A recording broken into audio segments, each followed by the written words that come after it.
The manila envelope felt cold against my fingertips. My name, in bold black letters, stared back at me. It was a summons for my husband Daniel. He was going to prison for vehicular manslaughter, a crime he didn't commit, a crime I committed. My blood ran cold. How? Why? The questions clawed at my throat, choking me. Had he finally slipped? Had the secrets he was hiding bled into our life, staining everything we'd built? For months I'd suspected Daniel of infidelity.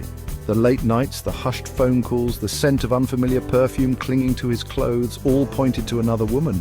But this was different. This was monstrous. I had to know the truth. Hiring a private investigator felt like stepping into a film noir, but desperation had a way of silencing reason.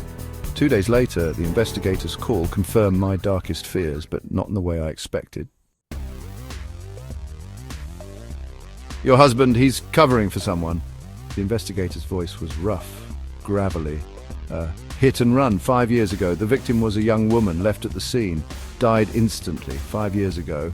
The world tilted on its axis. 5 years ago, I was drowning in a sea of grief after losing my parents. One rainy night, driving back from their desolate, emptied house, I'd hit something. Someone. Panic had seized me. I fled. The guilt, the crushing weight of my secret had become my constant companion. Confronting Daniel was like staring into the eyes of a stranger. His face, usually etched with laughter lines, was a mask of weary resignation. Why, Daniel? My voice was a choked whisper. Why would you do this? You were in no state of mind, Anna, he said, his voice low, heavy with unspoken emotion. I knew it was you. I couldn't let you go through that. Not again. His words were a punch to the gut. He knew, he had always known, and he had chosen to protect me, but at what cost? The guilt that had been a shadow now morphed into a monstrous, suffocating entity. Sleep became my enemy, haunted by nightmares of flashing red and blue lights and the ghostly silhouette of a woman lying motionless in the rain. The need to confess clawed at me, an incessant itch beneath my skin, but the words wouldn't come. How could I confess, knowing I would destroy the man who had sacrificed everything for me? I tried to tell him.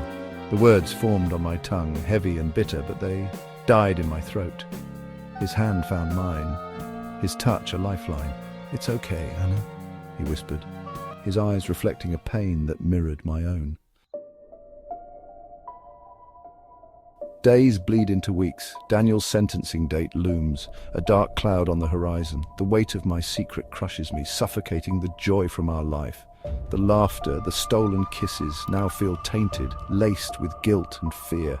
I am trapped in a prison of my own making, the bars forged from my silence and his sacrifice. Confession whispers its siren song, promising release, but at the cost of his freedom.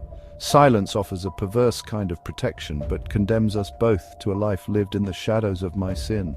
The question claws at me, relentless, unforgiving. Can I live with myself if I let him take the fall for me? Or will confessing and condemning myself be the ultimate betrayal of his love? Reflect on the sacrifices we make for love. Subscribe for more gripping stories.